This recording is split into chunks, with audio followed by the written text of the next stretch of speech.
ಸಂತೋಷ ಸಹೋದರ, ಸಂತೋಷ. ಈ ನಿನ್ನ ದುಡಿಮೆಯನ್ನು ನಾನು ಎಷ್ಟು ವರ್ಣಿಸಿದರೂ ಅದು ಸಾಲದು.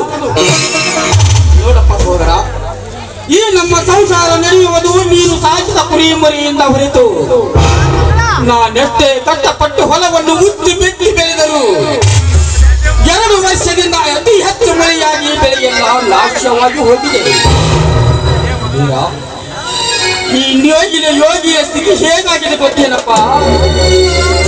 ನೀನು ದುಡಿದು ತಂದ ಪಟ್ಟದ್ದನ್ನು ತಿಂದು ತೇಗುವ ಭೋಗಿಯಾಗಿದ್ದಾನಪ್ಪ, ಭೋಗಿಯಾಗಿದ್ದಾನೆ.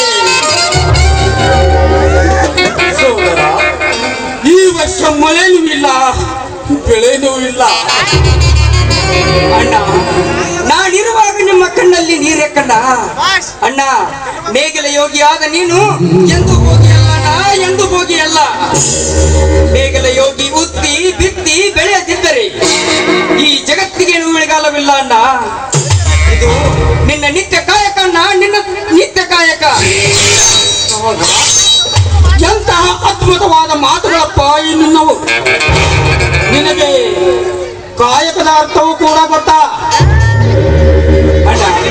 ನಿನ್ನ ತಮ್ಮನಾಗಿ ಜನಿಸಿ ಬಂದವನಿಗೆ ಇಷ್ಟು ತಿಳಿಯುವುದಿಲ್ಲವೇನ?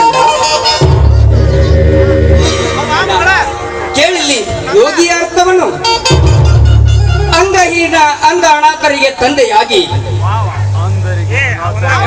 ಮೂಗರಿಗೆ ಮೇಘನಾದವಾಗಿ, ಕಲೆ ಸಂಗೀತ ಗಾಯನ ಮಾಡಿ ಕಲಿಸಿದ ಪುಟ್ಟರಾಜರು ಗಾನಯೋಗಿ.